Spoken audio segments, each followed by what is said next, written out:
The criminal courts building in Brooklyn is where you face the judge when you get arrested for marijuana possession. A police officer said that he observed you in possession of a quantity of marijuana. It was recovered from the center console of the vehicle. They found marijuana on the floor of the car. They recovered it from your hand. You were in the hallway. A little tiny Ziploc bag of marijuana that he recovered from your pants pocket. They recovered from your person. They recovered it from the ground where you dropped it. And they recovered some marijuana from the ground where they said you dropped it. It was a little Ziploc bag. I didn't drop that. Tell me what this is about. It took us weeks, several meetings, and a lawyer to get permission to film here. I know you had problems dealing with the DA's office. I think they don't want the story told.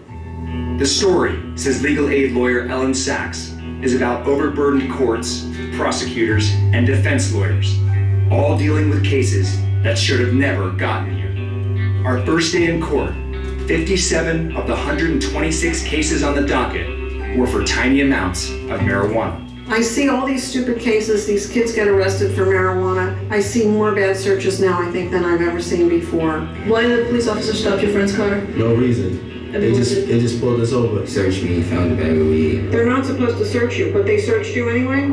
Okay. He took it out of my back pocket, he dropped it on the floor. He looked at me, he's like, oh, you see what you dropped? They didn't recover it from my hand. They recovered it from a cigarette pack Where was the cigarette pack? in my pocket. When they run up on you, they search you automatically. They don't even give you a chance. You know, they just go in your pocket. That's their job. That's not their job. Okay.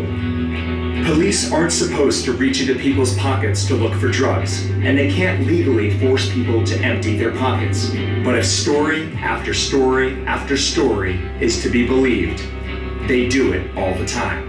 Why'd they stop my car? Racial profiling. You know, what they did is 100% completely wrong. It's illegal. It's all about knowing your rights. Now I know. Yeah, but I'll tell you something. Now you know. But if you say to the cop the next time it happens, he's just going to beat the shit out of you. If you wanted to go to trial on this case, you could win because you'd win the hearing. You'd probably be acquitted if you went to trial, but it would be numerous appearances. Why are so many kids being brought in here with nickel bags and dime bags? If you're smoking your marijuana cigarette on the street, that's a misdemeanor. So Are you saying all the arrests that are being brought in here, those are all people that are actually caught smoking the marijuana, or? No, but they could either have more than 7/8 of an ounce. It could be open in public view. But it seems to be that through this, what's happening is through a lot of stop and frisk, cops are then pulling it out of their pocket and saying, look. I don't have, you know something, the paperwork doesn't indicate that. If the paperwork did attest to the behavior that is being alleged by many of those detained, the police would be admitting to illegal searches and bad arrests. I have no reason to believe that police are saying to people, empty out your pockets, and then saying, voila, or aha, there's the marijuana, now it's open in public view, and now I'm going to arrest you. It's an easy arrest. It's a really easy arrest. It's easier to arrest a kid for marijuana than it is to chase down somebody who's robbed somebody. And why would police be looking for an easy arrest? Because they get the same amount of overtime, the same amount of money for making an easy arrest as a hard arrest. Plus, you know, they're not running through the streets chasing somebody. Who are the majority of people that they're arresting? They're black and Latino kids. If you see a white kid in here, you're surprised. Why aren't they arresting people in some of the nicer areas of Brooklyn, like Park Slope or Brooklyn Heights? First of all, in Brooklyn Heights and Park Slope, there's not that many black and Latino kids. But they wouldn't do it there. The community would be up in arms, and the community is a powerful community. You just gotta put yourself in better situations. Like, if you know if people over there get stopped in first, don't go over there. Only happens in Brooklyn? The bad places in Brooklyn, the bad places in the Bronx, all that. You could be in Park Slope. They'll walk right by you. They probably say hello to you. How you doing? In most cases, defendants are held in a jail cell, sometimes overnight, then given what is called an ACD, essentially the equivalent of probation for a year.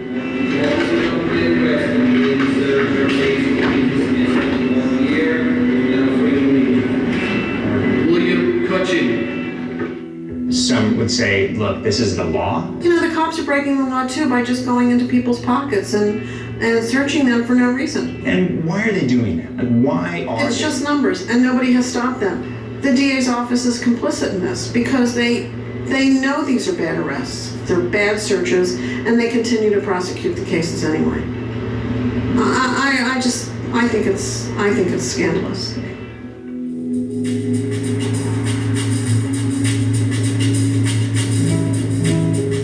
And then there is the story of Jamie Rutkowski, the rare white woman who was arrested for marijuana in New York City. What were you doing in New York a year ago? I was at my cousin's bachelorette party. Right here. Right here. Right here.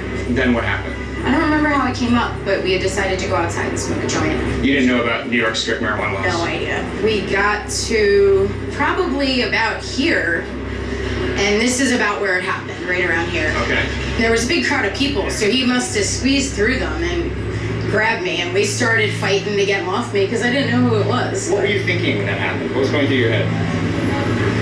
I'm getting abducted. I mean, it was pretty intense. My first instinct was to fight to get away. He was coming at me and I kind of ducked and he slammed us into this way. My shoulder hit the pole and my side of my head hit the ground.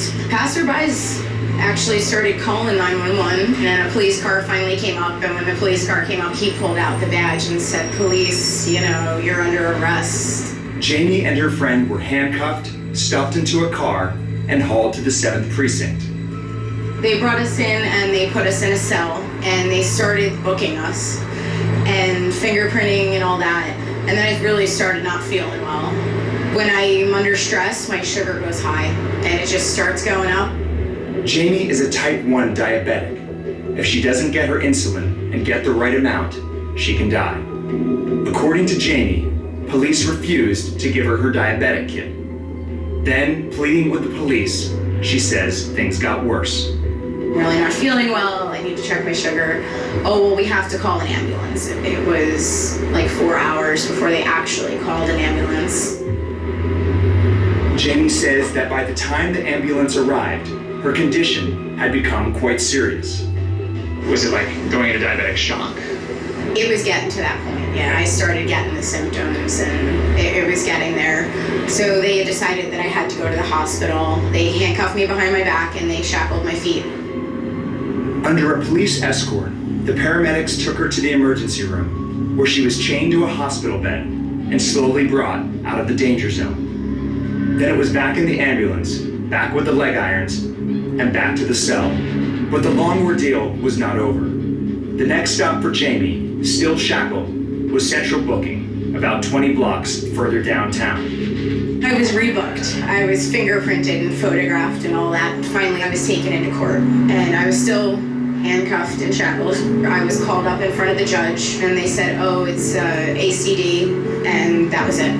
They took me out of the courtroom, uncuffed me, and let me go. So how long was it from the time that you were first tackled and arrested to like when you were let go? It was like 21 hours. 21 hours. Yeah, it was a long time.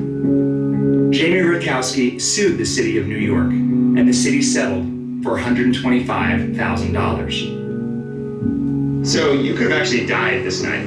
Correct. Yes. Wow. Very easily. How close do you think you were to that? Pretty close. I was pretty close. Las risas llegan